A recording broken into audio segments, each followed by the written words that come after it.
Salut à toi, ici Jérôme, j'espère que tu vas bien. Aujourd'hui, ce que nous allons voir ensemble dans cette vidéo, c'est la fiscalité du PEA. Alors voilà, nous sommes dans une période où vous êtes très nombreux, ou nous sommes très nombreux, je vais me mettre dedans, à investir en bourse de par la crise économique qui s'annonce, de par la chute de beaucoup d'actions.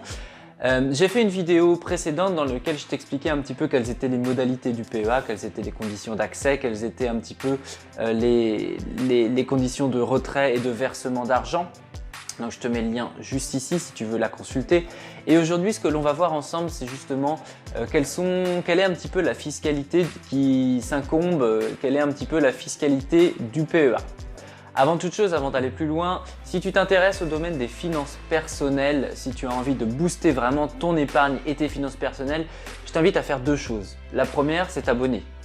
Tu cliques sur le petit bouton qui est juste dans l'angle, tu actives la petite cloche de notification et également tu as accès dans la barre de description juste en dessous à mes emails privés. Alors les emails privés, je les envoie pas à tout le monde, je les envoie juste aux personnes qui sont vraiment motivées pour booster leurs finances, dans lesquelles je partage vraiment toutes mes astuces, tous mes conseils, toutes mes différentes techniques, que ce soit en matière de stratégie d'investissement immobilier, d'investissement en bourse et toute autre astuce qui vont te permettre de justement d'améliorer tes finances personnelles. Donc si tous ces sujets t'intéressent, je t'invite à accéder dans la barre de description à ces emails, c'est entièrement gratuit. Donc voilà. On passe maintenant au sujet du jour, la fiscalité du PEA. Qu'en est-il? Pourquoi le PEA est finalement une niche fiscale? En France, pour moi, il y a deux niches fiscales. Il y a deux paradis fiscaux. C'est quoi? Il y en a une dans l'immobilier qui va concerner la revente de sa résidence principale sur lequel on est totalement exonéré de taxes sur la plus-value. Et la deuxième, c'est justement le PEA et on va voir tout ça dès maintenant.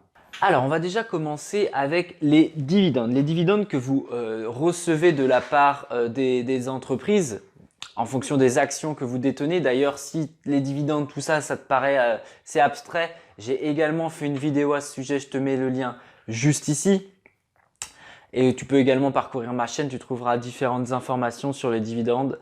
Ce qu'il faut savoir dans l'enveloppe du PEA, les dividendes bruts, ce sont les dividendes versés. En tout cas, en ce qui concerne les actions françaises, il n'y a pas ce qu'on appelle de frais de friction. Tu n'as pas d'argent, tu n'as pas de perte d'argent quand tu as ton dividende qui est versé. Donc ça, c'est vraiment la première des choses. Et la deuxième des choses à savoir, c'est qu'il n'y a pas d'impôt ou de taxes sur les plus-values réalisées sur les dividendes. Ce qu'on peut dire en conclusion, c'est qu'il n'y a pas de taxe sur les gains vraiment que vous faites sur les actions dans le cadre du PEA. On a vu précédemment que le PEA, ça concernait des actions dont les entreprises avaient leur siège social dans l'Union européenne.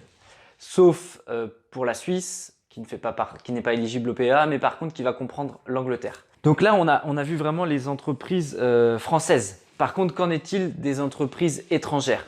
Les entreprises étrangères qui sont éligibles au PEA, les dividendes des actions subissent ce qu'on va appeler un prélèvement à la source, sauf pour l'Angleterre, qui malheureusement c'est de l'argent perdu. Donc l'impôt à la source, de combien est-il finalement? Alors pour l'Angleterre, il est de 0 et je vais te donner trois autres pays que vont être l'Allemagne, l'Espagne ou la Belgique où les chiffres varient entre 23 et 25%. 23 pour l'Allemagne, 21% de prélèvement à la source pour l'Espagne et 25% pour les entreprises belges. Voilà un petit peu le point fiscalité sur d'autres pays justement de l'UE dont les actions sont éligibles au PEA. Donc je vous ai dit précédemment que le PEA finalement ce n'était pas imposable et c'est le cas, le PEA n'est pas imposé, vous n'aurez pas d'augmentation d'impôt sur le revenu, vous n'aurez pas tout ça. Par contre, comment va être taxé votre PEA? Il va être taxé à partir de prélèvements sociaux.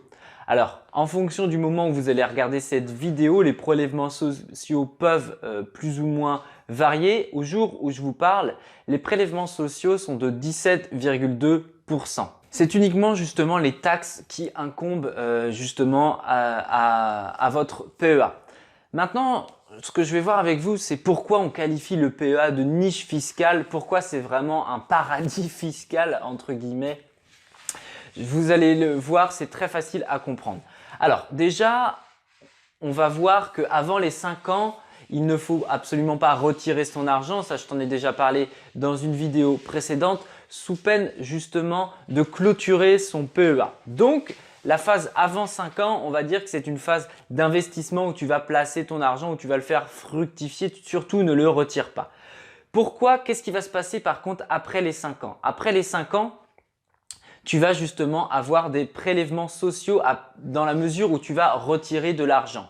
Admettons que tu retires 1000 € de ton PEA, tu vas payer 17,2% d'impôt sur cette somme retirée, ce qui va correspondre à 172 €.